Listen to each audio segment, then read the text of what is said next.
तो आप बोलिए अंग्रेजों को कैसे हम कह सकते हैं कि दुनिया में अच्छे लोगों में गिने जाते हैं। और भारत में एक बहुत बड़ी गलतफहमी हुई इस अंग्रेजी भाषा में। वो गलतफहमी पता है क्या हुई है? हमारी भाषा जो अंग्रेजी हो गई, राष्ट्रभाषा जैसी अंग्रेजी हो गई, हर जगह अंग्रेजी है, तो हमारी सेना में भी अंग्रेजी है। अब सेना में अंग्रेजी होने का सबसे बड़ा नुकसान हमारे देश को यह हो रहा है कि भारत में जो वीर जातियां हैं, जो बहुत बहादुरी से युद्ध लड़ सकती हैं, वो अंग्रेजी जानती नहीं है। और जो लल्लू चप्पू किस्म के लोग हैं, जो वीरता में बिल्कुल शून्य हैं, सिर्फ अंग्रेजी जानते हैं, वो बड़े बड़े अधिकारी बन के बैठे हैं। इसलिए हम युद्ध हार गए चीन का 1962 में। ये अंग्रेजी भाषा की सबसे बड़ी कमनसीबी। अब मैं अंत में आपसे कुछ बात कहना चाहता हूं, बहुत गहरी। भारत के लोगों ने और सारी दुनिया के लोगों ने, जो अंग्रेजी के समर्थक हैं ना और अंग्रेजी के विरोधी पूरी दुनिया में, एक बहुत बड़ा झूठ अभी प्रचारित करना शुरू किया है। और वो झूठ प्रचारित क्या करना शुरू किया है? जैसे ही हम अंग्रेजी भाषा का विरोध करते हैं तो भारत में कुछ लोग कह देते हैं ये अंग्रेजी भाषा का विरोध माने ईसाइयों का विरोध कर रहे हैं, और ईसाइयों के समाज से अंग्रेजी को जोड़ना शुरू कर देते हैं। हमारे देश में यह संयोग की बात है कि ज्यादातर अंग्रेजी स्कूल ईसाई संस्थाओं के हाथ में है। ज्यादातर कॉन्वेंट और पब्लिक स्कूल ईसाई संस्थाओं के हाथ में है। तो जब हम अंग्रेजी का विरोध करते हैं तो ये ईसाई संस्थाएं समझती हैं ये हमारा विरोध कर रहे हैं। मैं सभी ईसाई संस्थाओं को विनम्रता पूर्वक एक बात कहना चाहता हूं और सारे देश का ध्यान इस बात की तरफ आकर्षित करना चाहता हूं कि परम पूजनीय ईसा मसीह की भाषा अंग्रेजी नहीं थी। ईसा मसीह ने पूरी दुनिया में घूम घूम कर जो संदेश दिए हैं, जो व्याख्यान किए हैं और जो कुछ उन्होंने लिखा है, जो कुछ बोला है, वो अंग्रेजी में नहीं है, वो एक दूसरी भाषा में है। उस भाषा का नाम है अरमैक। अरमैक नाम की एक भाषा चला करती थी ये इलाके में जहां इस समय इजराइल है, जहां इस समय फिलिस्तीन है। इजराइल है, फिलिस्तीन है, इस क्षेत्र में एक भाषा चला करती थी आज से कुछ वर्ष पहले तक, लगभग 2000 वर्ष पहले तक। उस भाषा का नाम है अरमैक और उसकी अपनी लिपि थी। और अरमैक लिपि को अगर आप समझना चाहें तो वो बिल्कुल वैसी ही थी जैसे बांग्ला लिपि है। हम बांग्ला लिखते हैं ना, बांग्ला, आसामी लिखते हैं, बिल्कुल इसी लिपि में अरमैक लिखी जाती थी। और अरमैक के बहुत सारे शब्द हिंदी में मिलते हैं। हो सकता है हिंदी में से बहुत सारे शब्द अरमैक में गए हों, क्योंकि हिंदी का इतिहास तो अरमैक से बहुत पुराना है। तो अरमैक भाषा में बोलते थे ईसा मसीह और अरमैक भाषा में लिखे गए उनके सारे व्याख्यान। और आपको यह भी जानकारी देना चाहता हूं कि दुनिया की सबसे पहली बाइबल लिखी गई वो भी अरमैक में लिखी गई। अंग्रेजी में बाद में उसका भाषांतर हुआ। तो दुनिया भर के ईसा मसीह को मानने वाले जो भी उनके फॉलोअर्स हैं उनको मैं निवेदन करना चाहता हूं कि अंग्रेजी ईसा मसीह की भाषा नहीं थी, अंग्रेजी बाइबल की भाषा कभी नहीं रही। ईसा मसीह के सारे व्याख्यान अरमैक में हुए, सब कुछ उन्होंने साहित्य अरमैक में लिखा है। इसलिए वो अपने आप को इस बात से जोड़कर ना देखें कि अंग्रेजी भाषा का विरोध ईसाइयों का विरोध है, यह बिल्कुल नहीं है। मैं तो दूसरी बात कहना चाहता हूं कि जब अंग्रेजी विकसित हुई तो उसने अरमैक भाषा को खत्म कर दिया, नेस्तनाबूद कर दिया। अंग्रेजी भाषा ने दुनिया की सैकड़ों सैकड़ों छोटी भाषाओं को खत्म किया है, उसमें से अरमैक भाषा को खत्म किया गया, जिसमें मूल रूप से बाइबल लिखी गई सबसे पहले। और एक गहरी बात कहना चाहता हूं, दुनिया के सारे बड़े ग्रंथ जिन्होंने व्यवस्थाएं बदली हैं, जिन्होंने व्यवस्थाओं को नया बनाया है, जिन्होंने सारी दुनिया का इतिहास नया लिखा है, ऐसे सभी ग्रंथ अंग्रेजी भाषा में नहीं लिखे गए हैं। जैसे उदाहरण के लिए कुरान जो है ना वो अंग्रेजी में नहीं है, बाइबल जो है वो अंग्रेजी में नहीं है। दुनिया में यहूदी धर्म है, उसकी एक पवित्र पुस्तक है जिसको जिंदावस्था कहते हैं, वो हेब्रू में लिखी हुई है, वो अंग्रेजी में नहीं है। क्योंकि यहूदियों की मातृभाषा हेब्रू है, अंग्रेजी नहीं है। और इजराइल जो देश बना है वो हेब्रू मातृभाषा को अपनाकर नया देश बना है। तो कुरान अंग्रेजी में नहीं, जिंदावस्था अंग्रेजी में नहीं, बाइबल अंग्रेजी में नहीं। और हम भारत के वेदों की बात करें तो कोई वेद अंग्रेजी में नहीं। ऋग्वेद है, अथर्ववेद है, यजुर्वेद है, सामवेद है, सब संस्कृत में है। उपनिषद सारे संस्कृत में है। माने जिन शास्त्रों ने, जिन ग्रंथों ने दुनिया को बदला है, दुनिया की व्यवस्थाओं को बदला है, क्रांतियां की हैं जिन शास्त्रों ने और ग्रंथों ने। एक भी ग्रंथ पूरी दुनिया में अंग्रेजी का नहीं लिखा हुआ है। आप सोचो कितनी गरीब भाषा है ये अंग्रेजी। हमारे देश के बारे में और दुनिया के देशों के बारे में एक और सच्चाई मुझे कहनी है, वो ये कि भारत को छोड़कर दुनिया में ऐसा एक भी देश नहीं है जहां विदेशी भाषा का अखबार छपता हो। परम पूजनीय स्वामी जी एक बार अक्सर हमको कहते रहते हैं हर बार कि भारत छोड़कर दुनिया का ऐसा कोई देश नहीं है जो अपनी मातृभाषा में अपने बच्चों को नहीं पढ़ाता हो। माने भारत अकेला देश है जो विदेशी भाषा में अपने बच्चों को पढ़ाता है। अब इसमें एक चीज और जोड़ दीजिए, भारत दुनिया का अकेला देश है जहां विदेशी भाषाओं के अखबार छपते हैं और बिकते हैं। भारत को छोड़कर दुनिया के किसी देश में विदेशी भाषाओं के अखबार बिकते नहीं है। छपते तो हैं लेकिन मिलते नहीं है आसानी से। फ्रांस में जाएंगे फ्रेंच के ही अखबार मिलेंगे, अंग्रेजी का अखबार ढूंढते हुए आप परेशान हो जाएंगे। स्विट्जरलैंड में जाएंगे सब अखबार स्विस में मिलेंगे, अंग्रेजी का अखबार ढूंढते परेशान हो जाएंगे। जर्मनी में जाएंगे, चीन में जाएंगे, जापान में जाएंगे, सब जगह अखबार मिलेंगे उनकी मातृभाषा के, बिकेंगे, छपेंगे, मिलेंगे। भारत एक अकेला देश है जहां कहीं भी चले जाइए अंग्रेजी के अखबार तो जरूर मिल जाएंगे। दिल्ली में मिल जाएंगे, यहां हरिद्वार में मिल जाएंगे, आगरा है, बरेली है, छोटे छोटे शहरों में मिल जाएंगे। बहुत शर्मनाक है ये स्थिति कि हमारे यहां विदेशी भाषा के अखबार हर जगह मिल जाएं और दुनिया के किसी भी देश में जाएं तो विदेशी भाषा का कोई अखबार ना मिले। और पता चला कि हमारे देश में तो नीतियां भी ये अंग्रेजी अखबार के मालिकान ही बनवाते हैं और बड़े अखबारों में विज्ञापन भी अंग्रेजी अखबारों को ही मिलते हैं। और चूंकि विज्ञापन ज्यादा अंग्रेजी अखबारों को मिलते हैं इसलिए नीतियां बनवाने में उनकी बड़ी महत्वपूर्ण भूमिका है।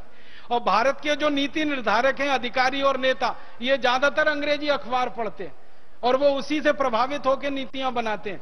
इसलिए आम आदमी के जीवन से जुड़ी हुई कोई समस्या का समाधान भारत की नीतियों में नहीं मिलता, व्यवस्थाओं में नहीं मिलता। मैं एक दो छोटी सी कुछ गहरी और दिल की बात आपसे कहना चाहता हूं, वो ये भारत के बारे में एक बहुत गहरी बात जो मुझे बहुत चुभती है, वो ये कि आजादी जब नहीं मिली थी तब इस देश में गुलामी थी और 565 छोटे छोटे राज्य हुआ करते थे। आजादी मिल गई, आजादी आ गई और 565 राज्यों के अब 33 राज्य बन गए। लेकिन आपको सुनकर बहुत दुख होगा कि जब भारत आजाद नहीं था तो 565 राज्यों की मूल भाषा स्थानीय भाषा हुआ करती थी, मातृभाषा हुआ करती थी, अंग्रेजी किसी राज्य में नहीं चलती थी। लेकिन भारत जब आजाद हो गया तो भारत में मूल भाषा, मातृभाषाएं पूरी तरह से खत्म कर दी गई और हर जगह अंग्रेजी अंग्रेजी अंग्रेजी हावी हो गई। भारत में अंग्रेजों के जमाने में जो कलेक्टर हुआ करता था उसको एक निर्देश होता था कि वो स्थानीय भाषा को जब तक सीखेगा नहीं उसको किसी भी पद पर रखा नहीं जाएगा। अब आजादी के बाद जो कलेक्टर होता है इस देश में उसको ये निर्देश होता है कि स्थानीय भाषा जानो या ना जानो, अंग्रेजी आनी चाहिए तभी तुमको नियुक्ति मिलेगी, नहीं तो नियुक्ति नहीं मिलेगी। माने ये दो बातों को अगर हम समझें गहराई से तो ये कि हम गुलामी के दिनों में भाषा के स्तर पर ज्यादा आजाद थे बनिस्बत आजादी के दिनों में भाषा के स्तर पर ज्यादा गुलाम हैं हम। जब हमारे राजकाज की पूरी भाषा अंग्रेजी हो गई है, राजकाज के व्यवहार की पूरी भाषा अंग्रेजी हो गई है, मुझे बहुत दुख होता है, दर्द होता है, आपको भी शायद होता होगा। आजाद भारत के, स्वतंत्र भारत के राष्ट्रपति अंग्रेजी में संदेश देते हैं, आजाद भारत के प्रधानमंत्री अंग्रेजी में बात करते हैं, आजाद भारत के प्रधानमंत्री संसद में अंग्रेजी बोलते हैं, संसद के बाहर अंग्रेजी बोलते हैं, राष्ट्रपति संसद में अंग्रेजी बोलते हैं, संसद के बाहर अंग्रेजी बोलते हैं, भारत के सांसद अंग्रेजी में बात करते हैं संसद में, संसद के बाहर अंग्रेजी में बात करते हैं, विधायिकाओं के विधायक अंग्रेजी में बात करते हैं, विधायिकाओं के अंदर बात करते हैं, विधायिकाओं के बाहर बात करते हैं। हमारे देश की अदालतों में न्याय जिसको चाहिए, वादी हो या प्रतिवादी, वो अंग्रेजी में बेचारा पूरी बहस को टुकुर टुकुर देखता रहता है। जैसे बकरे को हलाल करते समय बकरा अपनी आंखों से देखता रहता है टुकुर टुकुर, ऐसे न्याय की अदालत में खड़ा हुआ हमारे देश का कोई न्याय पाने वाला व्यक्ति पूरी बहस को अंग्रेजी में देखता रहता है, ना उसके समझ में आती है, ना उसके पल्ले पड़ती है। उसका वकील अंग्रेजी में बोल रहा है, सामने वाला वकील अंग्रेजी में जवाब दे रहा है, न्यायाधीश अंग्रेजी में सवाल कर रहा है, अंग्रेजी में जवाब दे रहा है, अंग्रेजी में पूरा का पूरा वो न्याय का फैसला लिख रहा है, वो फैसले की छपाई अंग्रेजी में हो रही है और वो न्याय पाने वाले के हाथ में दे दी जाती है। भाई तुम इसको पढ़ लो और समझ लो। क्या पढ़ेगा, क्या समझेगा? क्योंकि 1 करोड़ से भी कम लोग अंग्रेजी जानते हैं, समझते हैं। बहुत दुख होता है जब हम बाजारों में जाते हैं, दुकानों पर नाम पट्टिकाएं अंग्रेजी में लिखी गई हैं, दुकानों पर मिलने वाली वस्तुओं के नाम अंग्रेजी में लिखे गए हैं। हम इस देश में गलियों में द्वारों पर घूमते रहते हैं, द्वारों के बाहर नाम पट्टिकाएं अंग्रेजी में है, द्वारों की गलियों के नाम अंग्रेजी में है, सड़कों के नाम अंग्रेजी में है। सरकार ने आज तक वो नाम नहीं बदले हैं। कहीं कर्जन रोड है, कहीं लॉरेंस रोड है, कहीं मैकडॉवल रोड है, तो कहीं पैथिक लॉरेंस रोड है, तो कहीं लिलिथगो रोड है, तो कहीं डलहौजी रोड है, तो कहीं डलहौजी नगर है, तो कहीं वास्को डिगामा नगर है। कहीं कहीं इस देश में शर्मनाक स्थिति है कि करजन जिसने भारत का बंटवारा किया हिंदू मुसलमान के आधार पर, उसके नाम से भवन है, उसके नाम से रियासतें हैं, उसके नाम से गलियां हैं, उसके नाम से सड़कें हैं। तो हर जगह अंग्रेजी अंग्रेजी अंग्रेजी छाई हुई है। इससे भी ज्यादा दुख होता है, तकलीफ होती है कि भारत के किसान जो खेती करते हैं उनको बीज दिए जाते हैं, तो बीज बेचने वाली कंपनियां जो पैकेट बनाती हैं वो पैकेट सब अंग्रेजी में लिखे जाते हैं। दवा छिड़कनी है अगर किसी किसान को कीटनाशक, तो दवा के ऊपर जो संदेश लिखे जाते हैं वो अंग्रेजी में लिखे जाते हैं। खाद की जो बोरियां होती हैं उस पर अंग्रेजी भाषा छपी होती है, लिखी रहती है। कोई किसान अंग्रेजी जानता नहीं है, कोई किसान अंग्रेजी समझता नहीं है, लेकिन उसको बेची जाने वाली कीटनाशक दवाएं, उसको बेचे जाने वाले बीज, उसको बेचे जाने वाला खाद, सब कुछ अंग्रेजी अंग्रेजी अंग्रेजी में होता है। उसका दुष्परिणाम क्या होता है? किसान को मालूम नहीं है कि अंग्रेजी में किसी दवा के लिए लिखा गया है कि इस दवा को थोड़ी ही मात्रा में लेना है। किसान कई बार ज्यादा मात्रा में लेता है, वो खुद मरता है, दूसरों को भी मारने का कारण बन जाता है। साधारण लोग हमारे देश में सरकारी दफ्तरों के चक्कर काटते रहते हैं, अंग्रेजी भाषा में उनसे बातें की जाती हैं, उनको खतो किताबत अंग्रेजी भाषा में की जाती है। तो ऐसी स्थिति जब पूरे देश में हो तो हमें इस भाषा के स्तर की गुलामी को तो अब उखाड़ के ही फेंकना पड़ेगा। मेरे मन में तो एक ही बात है कि जैसे अंग्रेजों को उखाड़ कर फेंका, वैसे अब अंग्रेजी को उखाड़ कर फेंकना है। यही एक काम बाकी है जो हमारे शहीदों के, क्रांतिवीरों के सपनों से जुड़ा हुआ है। और ये भारत स्वाभिमान का अभियान चाहता है कि सारे देश में से अंग्रेजी हटे। तो आप बोलेंगे अंग्रेजी कहां कहां से हटे? मैं निवेदन करना चाहता हूं, अंग्रेजी हमारी अदालतों से हटे, अंग्रेजी हमारी शिक्षा व्यवस्था में से हटे, अंग्रेजी हमारी शासन व्यवस्था में से हटे, अंग्रेजी हमारे कारखानों से हटे, अंग्रेजी हमारी फौज में से हटे, अंग्रेजी हमारी प्लाटून में से हटे, अंग्रेजी हमारे वैज्ञानिक संस्थानों से हटे, अंग्रेजी हमारे कृषि संस्थानों में से हटे, अंग्रेजी हमारे रोजमर्रा के जीवन में काम आने वाली सरकारी संस्थाओं में से हटे। इन सभी जगह से अंग्रेजी हटाई जाए। तो आप बोलेंगे कहां भेजा जाए? इसको 7 समंदर पार इसके देश में छोड़कर आया जाए। हमारी जगह से यह अंग्रेजी हटे। या तो यह 7 समंदर पार भेजी जाए अंग्रेजी, या इस अंग्रेजी को पुस्तकालयों में बंद कर दिया जाए, या इस अंग्रेजी को विदेशी भाषा के शिक्षण संस्थानों में दे दिया जाए।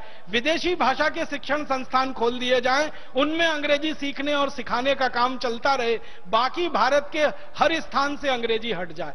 तो आप कहेंगे जी कुछ लोगों को अंग्रेजी सीखनी है, जिनको अंग्रेजी सीखनी है वो विदेशी भाषा के शिक्षण संस्थानों में दाखिला ले लेंगे, अंग्रेजी सीख लेंगे। आपने देखा है दिल्ली में बड़े बड़े होर्डिंग्स लगे हैं, बोर्ड लगे हैं, 60 दिन में अंग्रेजी बोलना सीखिए। कोई कहता 30 दिन में अंग्रेजी बोलना सीखिए। अभी यहां हरिद्वार में तो ऋषिकुल चौक पर होर्डिंग लगा है, 15 दिन में अंग्रेजी बोलना सीखिए। जब हमारे यहां इतने महान महान लोग हैं जो 15 दिन में अंग्रेजी बोलना सिखा सकते हैं, तो 15 साल क्यों बर्बाद करना अंग्रेजी सीखने में? हम तो 15 दिन में सीख लेंगे। ऋषिकुल चौराहे पर बोर्ड लगा हुआ है, वहां जाके भर्ती हो जाएंगे, 15 दिन में कुछ टूटी फूटी अंग्रेजी सीख जाएंगे, और इतनी तो सीख जाएंगे कि अंग्रेजों से बात कर सके, उनको समझा सके, उनकी समझ सके। हमको अंग्रेजी भाषा 15-15 साल पढ़ने की क्या जरूरत है? पहली कक्षा से अंग्रेजी, दूसरी से अंग्रेजी, तीसरी से अंग्रेजी, और अंतिम कक्षा तक अंग्रेजी। यह तो बहुत बड़ा अत्याचार है। और इस अत्याचार में नुकसान पता है क्या होता है? हम भाषा को सीखते सीखते सारा समय बर्बाद कर देते हैं, विषय हम सीख नहीं पाते।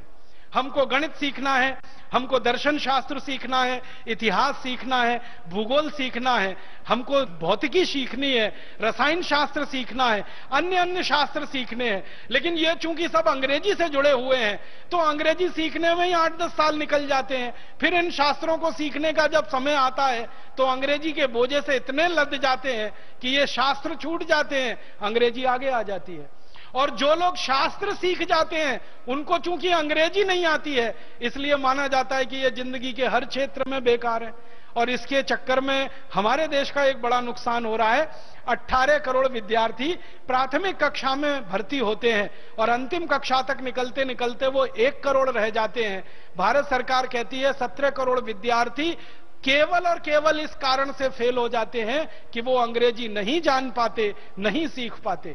आप सोचो 17 करोड़ विद्यार्थियों के ऊपर कितना बड़ा अन्याय और कितना बड़ा अत्याचार हो रहा है।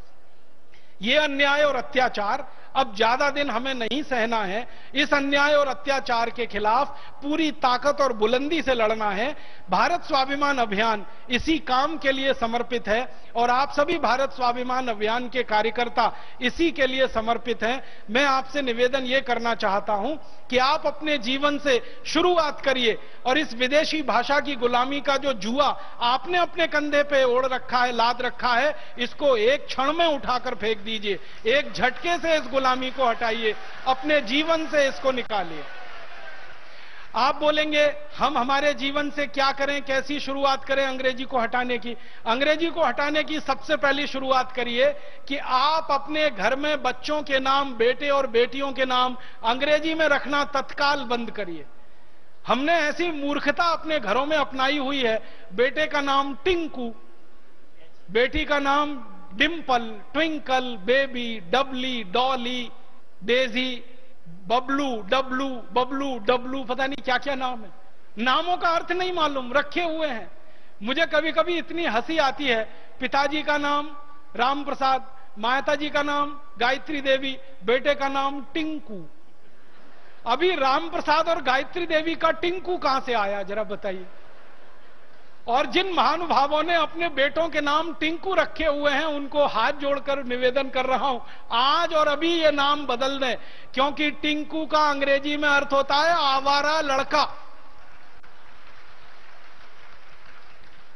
आपका सीधा साधा अच्छा खासा बेटा, आप उसको टिंकू बोल बोल के आवारा बनाना चाहते हैं? नाम बदलिए उसका। अपने पास बहुत सुंदर सुंदर संस्कृत में नाम है, हिंदी में नाम है, मराठी में, तमिल में, तेलुगु में, कन्नड़ में, सब भाषाओं में अच्छे नाम है। तो बच्चों के नाम तत्काल बदल दीजिए और उनको ये टिंकू, पिंकू, डिंपल, ट्विंकल, बबली, डबली, डबलू इन नामों से बुलाना तुरंत बंद कर दीजिए। यहां से शुरू करिए। फिर दूसरा निवेदन आपसे है वो ये कि अंग्रेजी भाषा को अपने हस्ताक्षर से हटाइए। हम अक्सर पत्र लिखते हैं, हिंदी में लिखेंगे, गुजराती में लिखेंगे, तमिल तेलुगु में, हस्ताक्षर अंग्रेजी में कर देंगे। तुरंत बंद करिए। सभी भारत स्वाभिमान के कार्यकर्ता अपने हस्ताक्षर मातृभाषा में करें या राष्ट्रभाषा में करें, अंग्रेजी के हस्ताक्षर तत्काल बंद करें। और आपके तो बैंक के खातों में जो हस्ताक्षर आपने दे रखे हैं ना नमूने के रूप में, वो तुरंत जाके बदलवा दें अगर वो अंग्रेजी में है तो। आप बोलेंगे बैंक बदलेगा, बिल्कुल बदलेगा। बैंक को एक निवेदन पत्र दीजिए, आपके हस्ताक्षर का नमूना एक दिन में बैंक बदलने को तैयार है, क्योंकि बैंकों में अब यह नीति है कि हिंदी में लिखे हुए पत्र, हिंदी में हस्ताक्षर किए हुए चेक या ड्राफ्ट बैंक में स्वीकार होते हैं। तो आपके बैंक खातों से हस्ताक्षर का नमूना बदलें, वो हिंदी में करें, मातृभाषा राष्ट्रभाषा में करें। तीसरा काम, आपके घरों के बाहर अगर आपने अंग्रेजी नाम रखे हुए हैं, KN शर्मा, ये शर्मा तो समझ में आता, KN क्या है? AN Sharma, DN Sharma, AB Pathak, AB Shukla, ये AB क्या है, DN क्या है, AN क्या है? पीछे वाला तो समझ में आ रहा है, ये आगे वाला क्या है? पूरा नाम लिखिए ना, दया शंकर शर्मा, कृपा शंकर शर्मा, राम अवध शर्मा, राधे श्याम शर्मा। उसको RS शर्मा क्यों कर रहे हैं? अंग्रेजियत में क्यों जा रहे हैं? तो अपने नामों को नाम पट्टिकाओं से बदलिए। और घरों के नाम अगर आपने कुछ इस तरह से अंग्रेजियत वाले रखे हैं तो वो घरों के नाम हिंदी में करिए, मातृभाषा राष्ट्रभाषा में करिए। और एक कदम आगे बढ़िए, घर के बच्चों को अंग्रेजी में कोई कविता मत सिखाइए, कोई कविता मत सुनाइए। हमारे घरों के बच्चों को हमने ऐसी मूर्खतापूर्ण कविताएं सिखा रखी हैं, rain rain go away, come again another day, little baby wants to play. इसका अर्थ समझो, रेन रेन गो अवे माने बारिश बारिश तुम चली जाओ, कभी भी मत आओ क्योंकि मुझे खेलना है। अब हर बच्चा यही बोल रहा है, बारिश बारिश तुम चली जाओ, कभी भी मत आओ, मुझे खेलना है। करोड़ों बच्चे बोल रहे हैं। भगवान ने प्रार्थना सुन ली तो, बारिश को वापस बुला लिया तो बारिश तो होगी नहीं, तो अन्न तो पकेगा नहीं, तो धरती तो प्यासी रहेगी, तो हम भूखे रहेंगे, पूरे देश में अकाल पड़ेगा। इसलिए बच्चों को यह कविता मत सिखाइए, रेन रेन गो अवे। उनको दूसरी कविता सिखाइए। एक बहुत सुंदर कविता है, मराठी में है, ये रे पाऊसा तुला देतो पैसा, पैसा झाला खोटा पाऊस आला मोठा। माने बारिश बारिश तुम जल्दी आओ, जोर जोर से आओ, नहीं आओगी तो मैं पैसा देने को तैयार हूं तुमको, एक बार आ जाओ। क्योंकि भारत बारिश पे ही चलता है, क्योंकि यहां अन्न बारिश पर ही पकता है। तो देखो कितना अंतर है। मराठी की भाषा में लिखी गई कविता देश की जमीन से जुड़ी हुई है, देश की जरूरत को बखान कर रही है। बारिश बारिश तुम जल्दी आओ, क्योंकि भारत में 60% जमीन पर अन्न पकता है, वो बारिश से ही पकता है। 40% जमीन पर सिंचाई की दूसरी व्यवस्था है। तो यहां तो बारिश को बुलाने वाली कविता बच्चों को सिखानी पड़ेगी, ये बारिश को भगाने वाली अंग्रेजी कविता मत सिखाइए। फालतू अंग्रेजी चीजें मत सिखाइए बच्चों को। Twinkle twinkle little star how I wonder what you are, Johnny Johnny yes papa, eating sugar no papa, open the mouth, फिर हा हा हा। ये क्या मूर्खता की अंग्रेजी की कविताएं आप सिखा रहे हैं। हिंदी की सुंदर सुंदर कविताएं, मराठी की, संस्कृत की, तमिल की, तेलुगु की, मलयालम की, ये सब सिखाइए ना बच्चों को। तो घर में बच्चों को इस तरह से बड़ा करिए, मातृभाषा की कविताएं, मातृभाषा की कहानियां। और आप ध्यान रखना, जब बच्चे को मातृभाषा की कविता आप सिखाएंगे, मातृभाषा की कहानी पढ़ाएंगे, सुनाएंगे, वो 2-3 घंटे में याद कर लेगा। अगर अंग्रेजी में वही सिखाएंगे 2-3 महीने भी याद नहीं कर पाएगा, और जबरदस्ती उसको रटेगा और बार बार भूल जाएगा। फिर आप डंडा मार मार के उसको गधा बना देंगे। गधा भी बहुत अच्छा होता है, हमारे अंग्रेजी विद्यार्थी तो उससे भी गए भी थे। परम पूजनीय स्वामी जी ने एक दिन हमको चाणक्य जी को पढ़ाया, तो उसमें बताया कि गधे से भी सीखो। तो गधा भी कितना ऊंचा है, यहां तो अंग्रेजी वाले उसके भी नीचे हैं। उससे क्या सीख सकते हैं हम अंग्रेजी वाले से? गधे से भी कुछ सीख सकते हैं, कुत्ते से भी सीख सकते हैं, घोड़े से भी सीख सकते हैं, लेकिन अंग्रेजी वाले से तो वही सीख सकते हैं, rain rain go away come again another day. तो ये अंग्रेजी घर में से निकालो, जीवन में से निकालो। अंग्रेजी में कभी बातचीत मत करो, कोशिश करो कि अंग्रेजी के शब्द कम से कम आए। और अंग्रेजी बोलते समय कुछ गलती हो जाए तो शर्मिंदा मत होना कभी। मुझे बहुत बार ऐसा लगता है कि हम लोग अंग्रेजी बोलने की कोशिश करते हैं और उसमें कुछ गलती हो जाती है, और होना वो स्वाभाविक है, क्योंकि हमारी मातृभाषा नहीं है, वो विदेशी भाषा है। उसमें गलती हो जाए तो कौन सी ऐसी खास बात है। इसलिए अंग्रेजी में कभी गलती हो जाए तो शर्मिंदा मत करना अपने आप पर। मुझे तो लगता है कि अंग्रेजी में गलती हो जाए तो गर्व करना, क्योंकि वो मातृभाषा नहीं है हमारी, इसलिए गलती हुई तो क्या दिक्कत है उसमें। कभी भी गर्व करना उस पर। मातृभाषा बोलने में गलती हो जाए, राष्ट्रभाषा बोलने में गलती हो जाए तो शर्म आनी चाहिए अपने आप पर। विदेशी भाषा बोलने में गलती हो जाए बिल्कुल शर्म नहीं करना। 1967 में सरकार ने जो कानून बनाया, और जो कानून इतना खतरनाक है कि भारत का एक राज्य भी अगर मना कर दे तो हिंदी लागू नहीं हो सकती और अंग्रेजी हट नहीं सकती। इस कानून को जल्दी से जल्दी बदलवाना है और जरूरत पड़े तो संविधान के अनुच्छेद 343 में संशोधन कराना है और इसके लिए भारत स्वाभिमान की ताकत को बढ़ाना है। जिस दिन हमारी ताकत भारत की राजनीतिक पार्टियों की ताकत से बड़ी हो जाएगी, भारत की सब राजनीतिक पार्टियों के पास कुल मिलाकर 4 करोड़ सदस्य हैं, जिस दिन भारत स्वाभिमान में कुल मिलाकर 5 करोड़ सदस्य हो जाएंगे, उस दिन यह कानून भी बदल जाएगा और संविधान में संशोधन भी हो जाएगा। तो हमारा लक्ष्य बहुत स्पष्ट है कि भारत स्वाभिमान की तरफ से संविधान में जरूरत पड़े तो संशोधन, कानून को तो पूरी तरह से बदल देना है जो 1967 में बना है, और नीतियों को बदल देना है, नियमों को बदल देना है।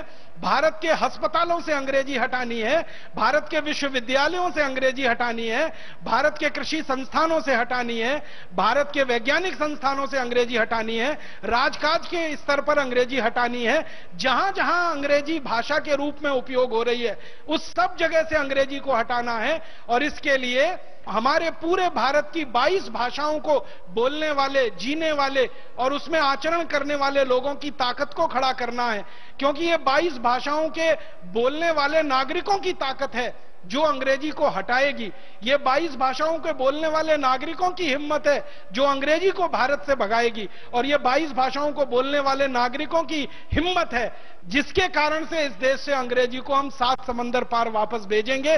तो ये बोलकर मैं आप सभी को धन्यवाद देता हूं, आह्वान करता हूं, व्यक्तिगत जीवन से तुरंत अंग्रेजी को हटाइए, विदेशी भाषा की गुलामी को हटाइए। इस विदेशी भाषा की गुलामी ने बहुत लंबा समय हमारा ले लिया है, जिसके कारण हम पिछड़ गए हैं। अब ज्यादा हम पिछड़ना नहीं चाहते, तेजी से आगे बढ़ना चाहते हैं। 118 करोड़ भारतवासियों की भाषा, उनकी मातृभाषा, उसको स्थापित करना है, उनको सम्मान दिलाना है, जीवन में उनको अपनाना है, हर स्तर पर उनको स्थापित कराना है। इसी के लिए